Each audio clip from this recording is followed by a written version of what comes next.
I will deposit my fees as soon as possible, sir. Masum, কি করছো এখানে? Sorry, sir. I call you back. তুমি ইংলিশে কার সঙ্গে কথা বলছিলে? স্যার আমার কলেজ টিচারের সাথে। তুমি ইংলিশে কথা বলতে পারো? হ্যাঁ স্যার, আমি তো ইংলিশতেও কথা বলতে পারি। আপনি ওর ইংরেজি শুনে এতটাও অবাক হবেন না।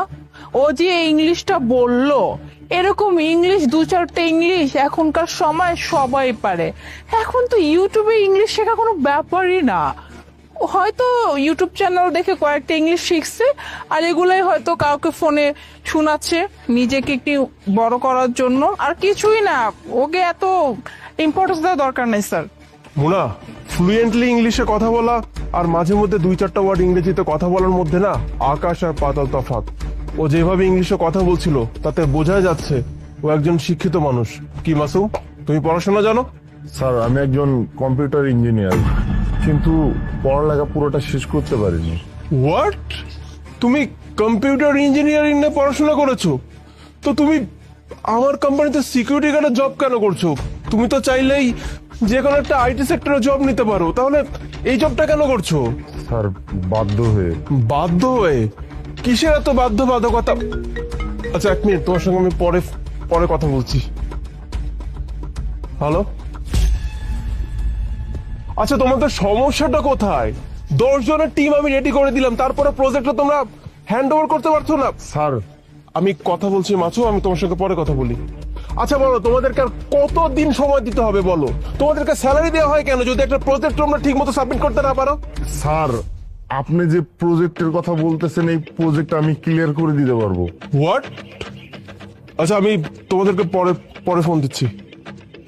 মাসুম, আমার আইটি সেক্টরে নতুন একটা সফটওয়্যার লঞ্চ করা হবে। ওখানে একটু টেকনিক্যাল ইস্যু দেখা দিয়েছে, আমার সফটওয়্যার ইঞ্জিনিয়াররা পর্যন্ত সেটা সলভ করতে পারছে না, আর তুমি বলছো তুমি সলভ করতে পারবে? স্যার আপনি যে প্রজেক্টটা নিয়ে কাজ করতেছেন না, এই প্রজেক্ট সম্পর্কে আমার আইডিয়া আছে, আমি এটা ক্লিয়ার করে দিতে পারবো। স্যার আপনি আপনি ওর কথায় প্লিজ একদমই কান দিবেন না। আর মাসুম, এটা কোনো ছোটখাটো কাজ না যে যাবা করবা হয়ে যাবে। এটা বিগ একটা প্রজেক্ট আমাদের, ঠিক আছে? একটা আইটি সফটওয়্যার ব্যাপারে কাজ, আর এটা তো আমি ঠিক মতো বুঝি না। আর তুমি সামান্য একজন দারোয়ান হয়ে তুমি বলতেছো তুমি এই প্রজেক্ট ডান করতে পারবা? এতটা ইজি না। এখানে লক্ষ টাকার একটা প্রজেক্ট, ঠিক আছে? শুধু শুধু সময় নষ্ট করো না, আর স্যারের মাথাটা নষ্ট করো না। সেটাই মাসুম, তুমি পারবে না, কারণ এখন পর্যন্ত তোমার পড়াশোনা কমপ্লিট হয়নি, তোমার কাছে ডিগ্রি পর্যন্ত নেই। তুমি কিভাবে আমার এই প্রবলেমটা সলভ করতে পারবে? আমি পারবো, আপনাকে বললাম তো আমার সে নলেজ আছে, আমি পারবো। আমাকে আপনি একটা বার সুযোগ দিয়ে দেখেন। ঠিক আছে, তুমি যখন এত করে বলছো আমি তোমাকে সুযোগটা দিচ্ছি। মুনা, ট্যাপটা দাও। স্যার আপনি কেন শুধু শুধু ওর কাছে ট্যাপটা দিতে বলতে? ও পারবে না স্যার। একটা মানুষ যখন সুযোগ চাচ্ছে তখন তাকে সুযোগটা দেওয়া উচিত। মাসুম, তুমি যখন এত করে বলছো আমি তোমাকে একটা সুযোগ দিব, কিন্তু যেই কাজ আমার সফটওয়্যার ইঞ্জিনিয়াররা করতে পারলো না সেই কাজ তুমি বলছো সলভ করতে পারবে। যদি তুমি সলভ করতে না পারো তখন কি হবে বলো? স্যার আমি যদি না পারি, আপনি যা বলবেন আমি তাই করব। আমি যা বলবো তাই হবে। যদি বলি তোমাকে আমি চাকরি থেকে বের করে দিব? ঠিক আছে স্যার, আমারে আপনি চাকরি থেকে বের করে দিন, আমার কোনো সমস্যা নেই। ওকে ফাইন, তুমি যখন এতটা কনফিডেন্ট নিয়ে কথাটা বলছো আমি তোমাকে একটা সুযোগ দিচ্ছি, কিন্তু তোমার সময় মাত্র 10 মিনিট। এই 10 মিনিটের মধ্যে তুমি যদি এই প্রজেক্টের আশেপাশেও পৌঁছতে পারো তাহলে আমি তোমাকে কিছু বলবো না, কিন্তু 10 মিনিট পর আমি যদি দেখি আমার প্রজেক্টটা কমপ্লিট হয়নি, তোমার চাকরি কিন্তু থাকবে না মাসুম।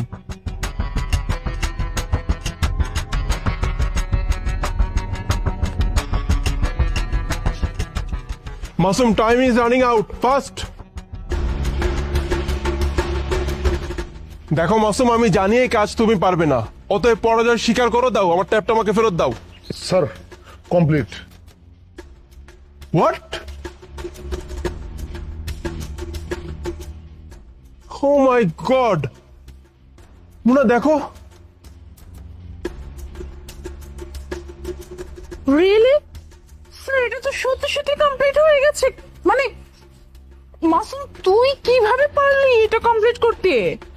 সেই কাজ আমার সফটওয়্যার ইঞ্জিনিয়াররা পর্যন্ত করতে পারলো না, সেই কাজটা তুমি এত কম সময়ের মধ্যে কি করে করে দিলে মাসুম? আমি তো কিছুই বুঝতে পারছি না।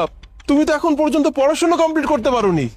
স্যার কম্পিউটার ইঞ্জিনিয়ারিং নিয়ে আমি পড়াশোনা করছি ঠিক আছে, কিন্তু আমি পড়াশোনাটা লাস্ট এক্সাম দিতে পারি নাই, মানে কমপ্লিট করতে পারি নাই। আর বললাম না, আমি যে চাকরিটা করতেছি এটা আমি বাধ্য হয়ে করতেছি। আমার কাছে নলেজ আছে ঠিকই, কিন্তু আমার কাছে কোনো সার্টিফিকেট নাই, কোনো ডিগ্রি নাই। বাধ্য হয়ে? আচ্ছা মাসুম, তুমি একটু আমাকে খুলে বলো না যে কিসের এত বাধ্যবাধকতা হয়ে গেল তোমার, যে তোমাকে বাধ্য হয়ে এত ব্রিলিয়ান্ট একজন স্টুডেন্ট হওয়ার পরও তুমি আমার এখানে সিকিউরিটি গার্ডে জব করছো? আমি ঠিক বুঝলাম না। আসলে হয়েছে কি স্যার, আমার বাবার স্বপ্ন ছিল যে আমি কম্পিউটার ইঞ্জিনিয়ারিং পড়বো, কম্পিউটার ইঞ্জিনিয়ার হব। তার স্বপ্ন আমারও স্বপ্ন হয়ে দাঁড়ালো। আমার বাবা খেতে খামারে কাজ করে আমাকে পড়াশোনা করাচ্ছিল, আমিও পড়াশোনা করতেছিলাম, পড়াশোনা সব দিক দিয়ে ঠিক ছিল, কিন্তু মাঝখানে না বাবা মারা যাও। স্যার বাবা মারা যাওয়ার পরে আমার পরিবারের হাল ধরার মতো মানুষ বলতে আমি ছাড়া কেউ নেই। মা আছে, বোন আছে, এদেরকেও তো আমারই দেখে শুনে রাখতে হবে। পুরো দায়িত্ব তো আমার কাঁধে এসে পড়ছে বাবা মারা যাওয়ার পরে। এরপরে আর কি, আমার লাস্ট এক্সাম আমি দিতে পারি নাই, টাকার অভাবে, আর্থিক সমস্যা, আবার মা বোন এদের দায়িত্ব আমার কাঁধে এসে পড়ছে। আমি পুরাটা এলোমেলো হয়ে গেছি স্যার। পরে কি করব, অনেক জায়গায় আপনার চাকরির জন্য ট্রাই করছি, কিন্তু কোথাও চাকরি পায় নাই। সবকিছু আছে, নলেজ আছে, ওই তো ডিগ্রি সার্টিফিকেট, আর মূল কথা হচ্ছে আমার কাছে টাকা নেই। আর এই যুগে টাকা ছাড়া কোনো চাকরি হয় না স্যার। তারপর আর কি, আপনার কোম্পানিতে সিকিউরিটি গার্ডের চাকরি করতেছি। তোমার বিষয়টা আমি বুঝতে পেরেছি মাসুম। আসলে আমাদের দেশের না এই একটাই সমস্যা, আমাদের দেশে আসলে ট্যালেন্টকে প্রায়োরিটি দেওয়া হয় না, প্রায়োরিটি দেওয়া হয় সার্টিফিকেটকে। আবার তার সঙ্গে সঙ্গে তুমি ভাগ্যরও দোষ দিতে পারো। যাই হোক, তুমি তো বললে তুমি তোমার দায়িত্ববোধের জায়গা থেকে তুমি তোমার পড়াশোনাটা কমপ্লিট করতে পারোনি। মাসুম, তোমার বাবার তো ইচ্ছা ছিল তোমাকে সফটওয়্যার ইঞ্জিনিয়ার বানানো, সেই সুযোগটা যদি আমি করে দেই, মানে আমি হয়তো তোমাকে ফুল টাইম জব দিতে পারবো না যেহেতু তোমার কাছে সার্টিফিকেট নেই, আর প্রত্যেকটা অফিসেরই একটা রুলস থাকে যে সার্টিফিকেট থাকতেই হবে এমপ্লয়ীদের, যেহেতু তোমার সেটা নেই সেক্ষেত্রে আমি তোমাকে হয়তো ফুল টাইম জব দিতে পারবো না। কিন্তু তুমি যদি চাও আমি তোমাকে পার্ট টাইম জবের একটা ব্যবস্থা করে দিতে পারি। সেই জব থেকে তুমি যেটা আর্ন করবে সেই টাকা দিয়ে তুমি তোমার পড়াশোনাটা খুব ইজিলি কন্টিনিউ করতে পারবে, আর তারপর তোমার ডিগ্রি যখন অর্জন হয়ে যাবে তুমি একটা ভালো চাকরি করতে পারবে। তুমি কি চাও সেটা? স্যার আপনি আর মজা নিয়েন না আমার সঙ্গে। আমি এর আগেও অনেক কোম্পানির সাথে কথা বলছি, তারা আশা দিছে, কিন্তু ভরসা কেউ দিতে পারে না। না না মাসুম, আমি তোমার সঙ্গে মোটেও মজা করছি না, আমি একদম সিরিয়াস। তুমি এতটা ব্রিলিয়ান্ট স্টুডেন্ট, যেই কাজ আমার সফটওয়্যার ইঞ্জিনিয়াররা পারলো না সেই কাজটা তুমি এত কম টাইমে করে দিলে, কিন্তু তোমার কাছে ডিগ্রি নেই, কিন্তু তোমার কাছে ট্যালেন্ট আছে। আমি চাই না তোমার মতো ট্যালেন্টেড একজন মানুষ এভাবে হারিয়ে যাক, তাই আমি তোমাকে একটা সুযোগ দিতে চাই মাসুম। দেখো, আমার এখানে অনেক সময় অনেক প্রজেক্ট নিয়ে ঝামেলা পোহাতে হয়, আমার ইঞ্জিনিয়াররা সেটা সলভ করতে পারে না। তাই আমি চাই যখন আমার ইঞ্জিনিয়াররা কোনো প্রজেক্ট সলভ করতে পারবে না সেই প্রজেক্টটা তুমি সলভ করে দিবে, যেটা হবে তোমার পার্ট টাইম ডিউটি। এবং এই প্রজেক্টটা সলভ করার জন্য আমি তোমাকে একটা হ্যান্ডসাম অ্যামাউন্ট পে করব। সেই অ্যামাউন্ট দিয়ে তুমি তোমার পড়াশোনাটা খুব ইজিলি চালিয়ে যেতে পারবে। এবং তার পাশাপাশি আমার কোম্পানিতে আরেকটা ফ্যাসিলিটিস আমি চালু করেছি, হয়তো তোমার জানা আছে যে আমার এখানে কিন্তু বিভিন্ন স্টুডেন্টসরা অনেক সময় ট্রেনিং নিতে আসে, আর তাদেরকে যারা ট্রেনিং করায়, আই মিন টিচার্স, তাদেরকে ট্রেনিং দেওয়ার জন্য আর কি কোনো সার্টিফিকেটের দরকার হয় না, ট্যালেন্ট থাকলে দরকার হয়, যে ট্যালেন্টটা তোমার মাঝে আছে। সো আমি চাই নিউ যারা স্টুডেন্টসরা আসবে এখানে ট্রেনিং নিতে, তাদেরকে ট্রেনিং তুমি করাবে। তাদেরকে ট্রেনিং করানোর জন্য আমি তোমাকে প্রতি মাসে 20,000 টাকা স্যালারি দিব, সপ্তাহে মাত্র 2 দিন, শুক্রবার শনি, উইকেন্ড ছুটি বলে কথা। এই ছুটির দিনগুলোতে তুমি ট্রেনিং করাবে, আর বাকি দিনগুলোতে তুমি তোমার পড়াশোনা মন দিয়ে করবে। এরপর আমি তোমার প্রতি সম্পূর্ণ বিশ্বাস রেখেই বলতে পারি তুমি অনেক ভালো রেজাল্ট করবে। যখন ডিগ্রিটা অর্জন করবে তুমি তোমার সার্টিফিকেট নিয়ে এসে আমার কাছে জমা দিবে। তারপর আমি তোমাকে কথা দিচ্ছি, যদি আমি বেঁচে থাকি ইনশাল্লাহ তোমাকে তোমার পজিশন অনুযায়ী ভালো একটা জবের অপরচুনিটি আমি ক্রিয়েট করে দিব, আর আমি চেষ্টা করব তোমার স্যালারিটাও ভালো ধরার। এখন বাকিটা তোমার উপর। জি স্যার, আমি রাজি আছি, আমি আপনার চাকরিতে রাজি আছি, আমি চাকরি করতে চাই। যাক, তোমার কথা শুনে ভালো লাগলো।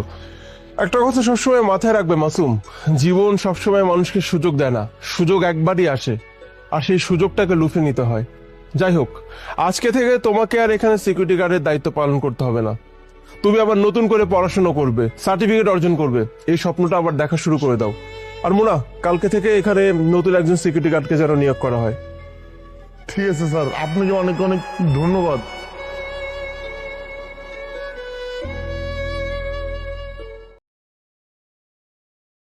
স্যার, আমারে কিছু সাহায্য করবেন না? আমি না 2 দিন ধরে কিছু খাই নাই। হবে না, সামনে দেখেন প্লিজ।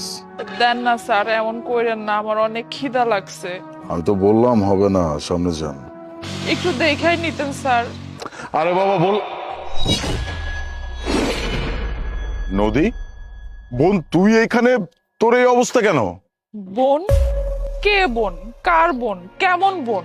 কে আপনার বোন? না, আপনার কোথাও ভুল হইতেছে। আমি একজন গরিব ফকিন্নি, আমি কেমনে আপনার বোন হমু? এইভাবে কেন বলতেছিস? তুই আমাকে চিনতে পারতেছিস না? আচ্ছা, তুই কি কোনো বিষয় নিয়ে আমার উপরে নারাজ? ভাইয়া, তুমি এমন একটা ভাব করতেছো যেন তুমি কিছুই জানো না, যেখানে তুমি সবটাই জানো। যে তোমার ওয়াইফ আমাকে ঘাড় ধাক্কা দিয়ে বাড়ি থেকে বের করে দিছে, আর বের করার সময় আমাকে একটা কাপড় পর্যন্ত নিতে দেয় নাই। তুমি জানো এতদিন আমি ছেঁড়া ফাড়া একটা ড্রেস পরেছিলাম। আমার এই ড্রেসটা দেখতেছো না, এটা তো একজন মানুষ আমার উপর দয়া করে আমাকে পরতে দিছে। আর এখন তুমি এমন একটা ভাব করতেছো যেন তুমি কিছুই জানো না। বোন দেখ, আমি সত্যি কথা বলতেছি, আমি কিচ্ছু জানি না। আমি যতবার তোর ভাবিকে জিজ্ঞেস করছি তোর কথা, ততবার সে আমাকে বলছে হয়তো তুই ইনস্টিটিউটে, নয়তো তুই কলেজে। কিন্তু আমি তো এতদিন জানতাম যে তুমি হয়তো ভাবিকে বলছো আমাকে বাড়ি থেকে বের করে দিতে। বুঝতে পারছি। দেখ, এখনো কোনো কিছু বিগড়ে যায়নি। তুই চল আমার সাথে, আমি সবকিছু ঠিক করবো, চল। না না, আমি তোমার সাথে আর ওই বাড়িতে যাব না। ও, জেদ করতেছিস? ঠিক আছে, তুই যদি জেদ করতে পারিস তাহলে আমিও জেদ করতে পারি। তুই যদি আমার সাথে না যাস তাহলে শুনে রাখ যে আমিও এখান থেকে এক চুল পরিমাণ নড়বো না। না না ভাইয়া, এভাবে বলো না। চলো, আমি যাচ্ছি তোমার সাথে। তুই চল আমার সাথে।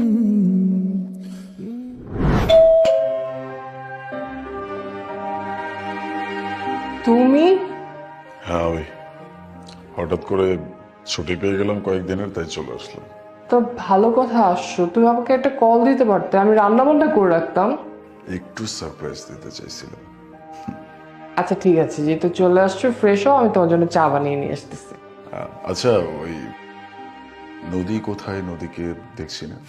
ও নদী, আরে তোমার বোন তো সব সময় বন্ধু বান্ধবদের সাথে ঘুরতে যায়। এই যে 2 দিন আগে ফ্রেন্ডদের সাথে ঘুরতে গেছে। কোথায় গেছে জানো? রাঙামাটি। ঘুরতে গেছে? আমি না ঠিক সময় বুঝি না মাঝে মাঝে, যে আমি যখনই বাড়িতে আসি না কেন তখনই আমি নদীকে পাই না। তুমি কখনো বলো যে সে ইনস্টিটিউটে আছে, নয়তো বলো যে কলেজে আছে, নয়তো বলো কোনো জায়গায় ঘুরতে গেছে। ব্যাপারটা কি? আচ্ছা, তুমি যে এত সন্দেহ করো তার কারণটা কি? তুমি কি বাসায় আসলে আমাকে বলে আসো? তুমিও তো সারপ্রাইজ দিতে আসো। আর তোমার বোন এক এক দিন এক একটা বাহানা করে। ও তো ওর মন মতো চলো, কি আর আমার কথা শোনো? ঘুরতে গেছে, এখন তোমার বোন বাসায় নেই, তা আমি কি করবো বলো তো? আচ্ছা, এত দূর থেকে আসছো, তুমি দাঁড়ায় আসছো কেন? যাও বসো, আমি চা বানায় নিয়ে আসি। তাহলে এক কাজ করো, তুমি ওকে একটা কল করো। আমার কলটা না পিক করে না, তুমি এক কাজ করো, ওকে কল করো, হয়তো ভয় পায়।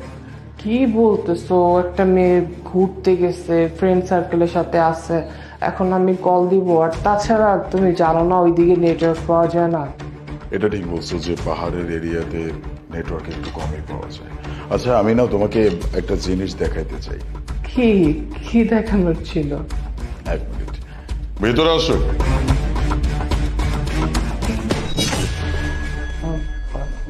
নদী, তুমি চলে আসছো এত তাড়াতাড়ি? তুমি না বলছো তোমার দেরি হবে? আচ্ছা যাই হোক, আসছো ভালো কথা, চলো ভিতরে চলো। বাস, আর কত নাটক করো? তুমি যখন দেখতেছো যে আমার বোনকে আমি সাথে করে নিয়ে আসছি, তখন অন্তত তোমার বুঝে যাওয়া উচিত ছিল যে তুমি যে নাটকগুলো আমার সামনে করতেছো এগুলো করে আর কোনো লাভ নেই। আমি আমার বোনকে কোথায় পেয়েছি জানো? হ্যাঁ, রাস্তায় মানুষের কাছে হাত পেতে ভিক্ষা চাচ্ছে, সেই ভিক্ষার টাকা দিয়ে সে ক্ষুধা নিবারণ করতেছে, নিজেকে চালাইতেছে। আমার বোন হয়ে সে কিনা রাস্তায় রাস্তায় ভিক্ষা করতেছে, তাও শুধুমাত্র তোমার জন্য। দিনের পর দিন তুমি আমাকে মিথ্যা বলে গেছো। আমি যতবার জিজ্ঞেস করছি আমার বোন কোথায়, তুমি ততবার আমাকে মিথ্যা কথা বলে গেছো। হয়তো ইনস্টিটিউট, নয়তো কলেজ, নয়তো ক্যাম্পাস, নয়তো কোচিং, নয়তো কোথাও ঘুরতে গেছে। আমি তো বুঝতে পারিনি, কারণ আমি আমার বোনের দায়িত্ব তোমার উপরে দিয়ে গেছিলাম। আমি ভাবছিলাম আমার বউটা হয়তো আমার বোনের দায়িত্ব খুব সুন্দরভাবে পালন করতেছে, এই জন্য আমি কিচ্ছু বলতে পারি নাই। আর এদিকে এই মেয়েটা আমাকে ভুল বুঝে গেছে যে তার ভাই হয়তো তার কখনো কোনো খোঁজখবরই নেয় নাই। আমি সবকিছু জানি, জেনে বুঝে আমার বোনকে এই বাড়ি থেকে বের করা হয়েছে, সেটার জন্য আমি কোনো স্টেপ নেই নাই। আমার বোন আমার উপরে রাগ করেছিল শুধুমাত্র তোমার জন্য। না, এত কিছু দেখার পরেও, এত কিছু নিজের চোখের সামনে আমি দেখতেছি, এরপরে তোমার মতো মেয়ের সাথে থাকা যায় না। আমি তোমার সাথে থাকবো না, আমি তোমাকে ডিভোর্স দেব। আমি, তুমি কি পাগল হয়ে গেছো? আমি কেন তোমার বোনকে বাড়ি থেকে বের করে দিব? কেন এগুলো করব আমি? ও তো আমার নিজের ছোট বোনের মতো, আমি সবসময় ওকে আদর করি। আর তোমার বোন তোমাকে যা বললো তুমি তাই বিশ্বাস করলে? তোমার বোন সবসময় একটু বেশি করে, অতিরিক্ত করে, ফ্রেন্ড সার্কেলের সাথে আড্ডা দেয়, বিভিন্ন বারে যায়, মদ খায়, যা ইচ্ছা তাই করে। আর তোমার বোন আমার নামে উল্টাপাল্টা বললো, তুমি আমাকে দোষারোপ করছো। না না ভাইয়া, আমি এসব কিছু করতাম না ভাইয়া। তুমি তো জানোই যে আমি পড়াশোনা কত পছন্দ করি। আমি সবসময় আমার পড়াশোনা নিয়েই থাকতাম। আর ভাবি আমাকে যা যা ঘরের কাজ বলতো আমি সবই করে দিতাম, কিন্তু তারপরও ভাবি আমাকে বাড়ি থেকে বের করে দিছে। আমি যখন বললাম যে আমি বাড়ি থেকে কোথাও যাব না, তখন ভাবি আমাকে বলছে যে তোমার নাকি অনেক বড় ক্ষতি করবে, তাই আমি এই বাড়ি থেকে চলে গেছি। তুমি কি তো এখন অতিরিক্ত করতেছো? তোমার বোন তো বাসায় কোনো কাজকর্মই করতো না, সবসময় তোমার বোন অতিরিক্ত করতো, যার কারণে আমি বিরক্ত হয়ে তোমার বোনকে বাড়ি থেকে বের করে দিছি। এখন তুমি বলতেছো যে তুমি আমাকে বাড়ি থেকে বের করে দিবে, আমাকে ডিভোর্স দেবে?